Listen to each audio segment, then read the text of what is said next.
I can't help but feel so disappointed that the rumored new Titanfall game was canceled last week. I'm super disappointed for those who lost their jobs. And then on top of all that, apparently this rumored game was an extraction shooter. I know this conversation is so played out. AAA multiplayer FPS games are cooked. It just is a trend-chasing cesspit. But the truth is, these conversations still matter because I can't believe it, but the industry is not learning.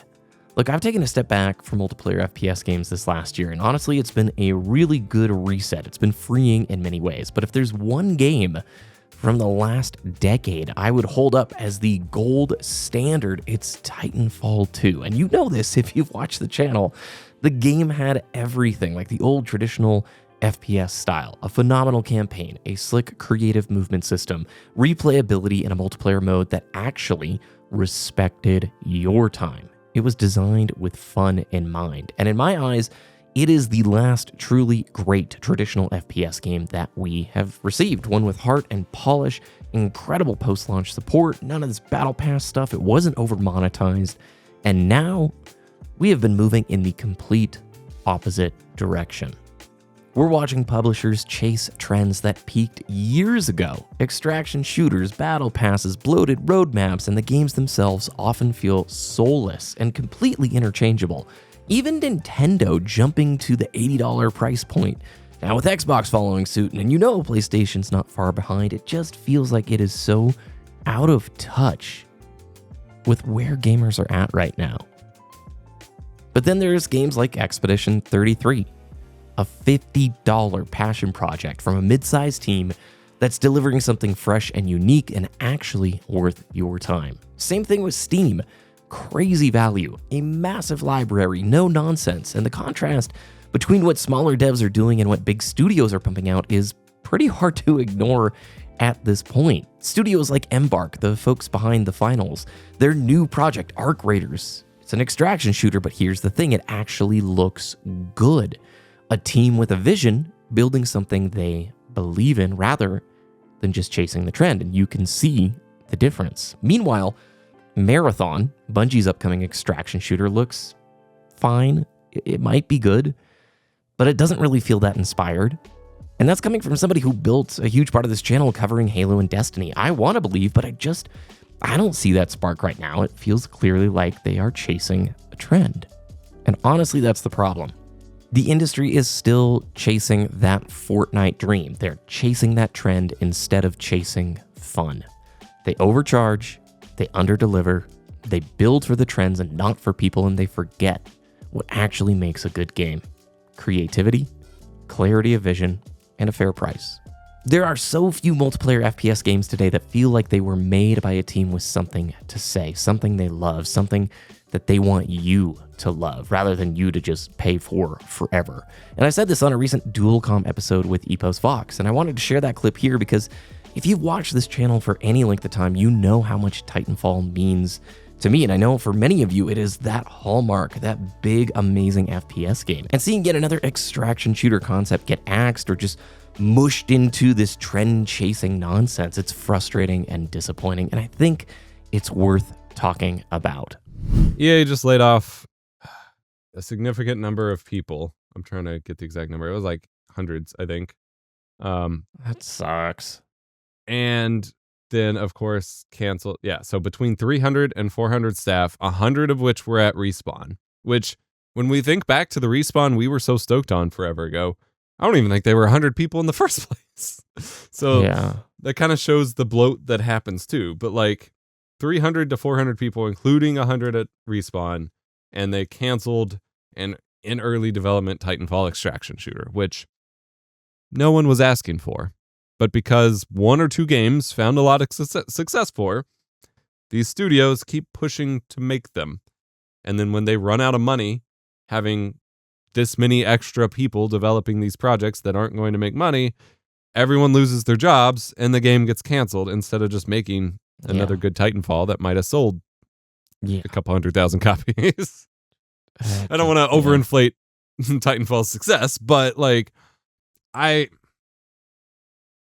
am someone who will happily just kind of be like, okay, EA can just go away now. Like they have squandered a lot of potential with BioWare and some of the other franchises, and I'm ready for their model. Like, I feel like most big publishers have gotten away from, like, for a while, EA was just one of many that were doing things that EA does. And now EA's kind of just still themselves while everyone else has at least shifted in some way. Yeah. But it's so, I can't imagine working in the games industry. No, where I think it would ruin everything you love about it, unless you were Yes. a cool place like Sandfall. Yeah. I can't imagine working in AAA, I guess I should say. Yeah. Because everything is built by, or like dictated by these executives that just see numbers and want to make number go up. And when they don't make the right call, it's not them who face any consequences. Nope. They're still making a ton of money. They still Same have people, their job. same players. Yeah. Instead, they lay off all the game devs that they brought on and probably forced to move out to their studio, city. And then they have to go find new jobs again and move. Like, it just seems like a horrible cycle. It And I feel like yeah. It's this weird, and I've said this before, but it's this weird counterintuitive thing where I feel like if you have that many people working on a game, you should be able to spin up experimental stuff to tackle trends so quickly. Yeah. Like, if you're going to have 300 to 400 people working on your trend chasing games, they should be able to pop something out in a year or two. It should not be an 8-year-long project. It should be, hey, let's find out if the people want this, put something out there.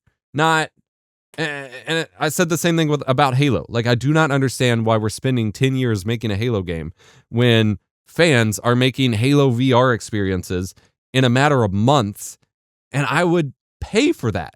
So many people would pay for that. It doesn't need to be a blockbuster masterpiece, like multi-million-dollar project. It just needs to be a fun little game people will play. And if you're like, hey, people are interested in VR, let's see if there's any space for Halo in VR. Let's spend a couple months or even 6 months spinning up a fun VR experience. Like they did, you mentioned before, the Spartan Assault and Spartan Strike, the little top-down shooters, whenever they were getting into the like touch screen space. Like, just spin it up. Do it quickly. If you have that many people, you should be cranking out experiments, not spending 8 years inflating your costs to the extent that you'll never make the money back, even if it is successful. The 3 best Halo games came out 01, 04, 07, and they are exceptional games. They're the standouts in the series. At the time, they were pioneering new technology. They were pushing online infrastructure on consoles with like the paradigm of matchmaking for Halo 2. And here, you're completely right. Not only they have let bloat and scope and things get so ridiculous, and the timelines for development get insane, because if you're going to chase a trend, like if the rumor is true and it is a Titanfall extraction shooter that was canceled, you're right. They should have been able to spin that out within 2, maybe 3 years. It should have been lower scope. It should have been a game that they didn't see having a 10-year lifespan.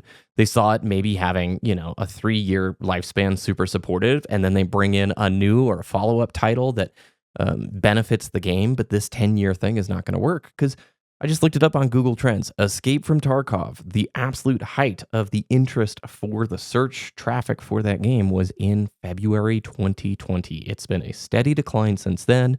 And your interest, at least if you're looking at Google search trends, it's basically the same volume that it was back in like 2016 and 17.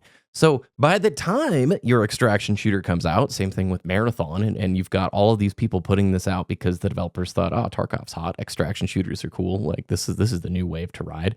The wave's over, and you've all just like oversaturated things. Like Titanfall 3 would sell like hotcakes if they made it a successor to Titanfall 2. A good campaign on that tier, another multiplayer with some new mechanics and a bunch of new maps. Give us that, and then give us Titanfall 4 in 3 years. I guarantee you it's an overwhelming success, but they have to go for this stupid boardroom, publicly traded investor corpo junk, which is, it's live service, it's 10 years, it's supported through battle passes and microtransactions. I hate that, dude. And I think, like, if you are going to hop on the trend, just make it a mode on a game you have. And I know people don't like it when that happens either, but, like, that's better than making entire dedicated games for this that require hundreds of employees. Like, I think about when Firefight was introduced with freaking Halo ODST. And it became this game-changing thing that was kind of capitalizing on the horde mode that Gears of War and Left 4 Dead kind of introduced to the world. Instead of just making a Halo horde game, they just tacked it on to a very small game because they had the multiplayer team doing nothing at the moment.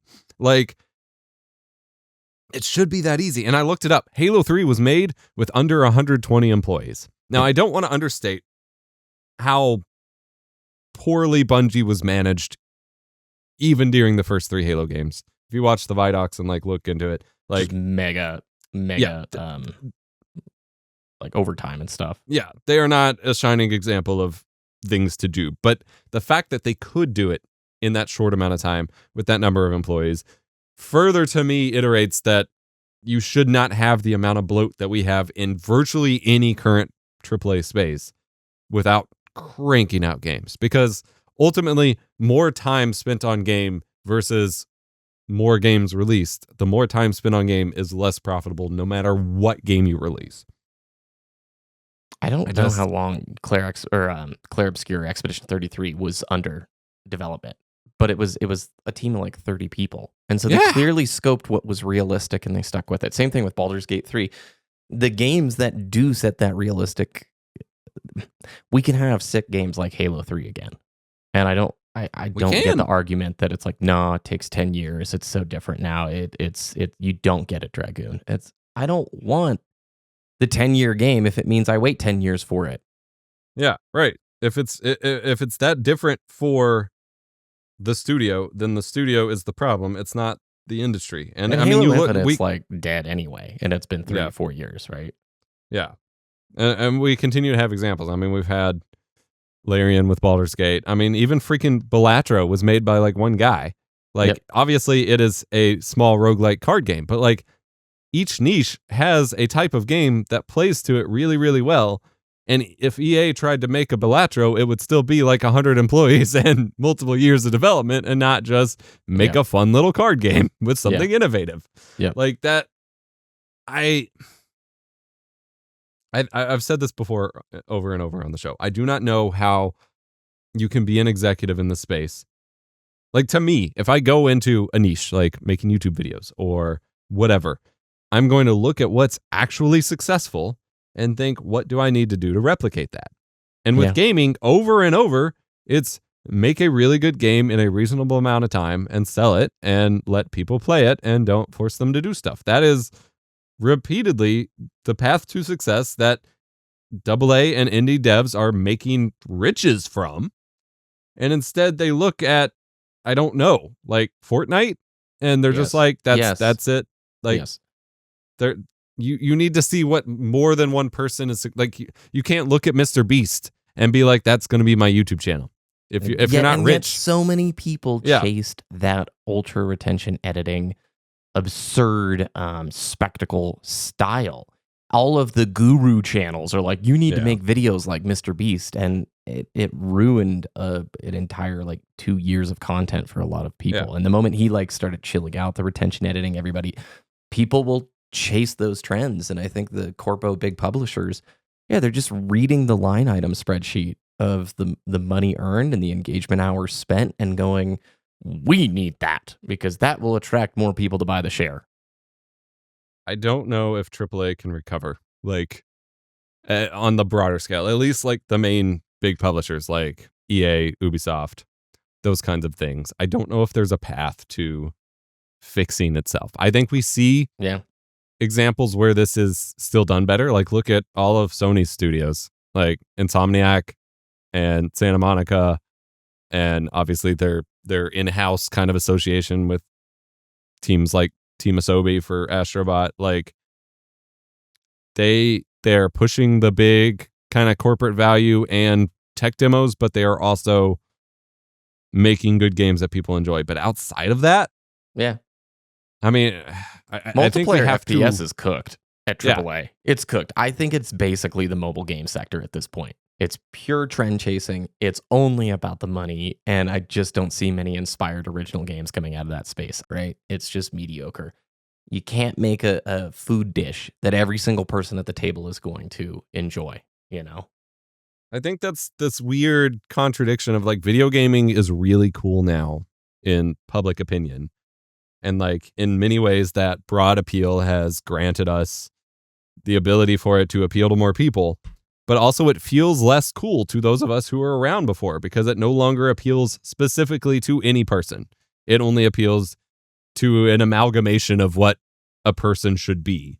This is Dragoon from the future in the edit. You can't end it there because it's just super bleak. I think there is a silver lining with studios like Embark, who made the finals, who built a unique game for a specific audience and have been doing a pretty good job maintaining it. Now, Arc Raiders, like, the solution has got to be to find the gems and support those games, to share the word, to be excited, because I think what's happening with that AA space can happen for multiplayer. But like I said, AAA, I have no idea if and when they will learn. Maybe they won't, and this is just like the new future. But there is good out there. You gotta look a lot deeper for it. And if you have any really awesome multiplayer FPS games that you think are worth checking out, please share. Let me know down below. Thanks for watching. If you want to hear the full episode, I'll leave the Dual Comm podcast link down below.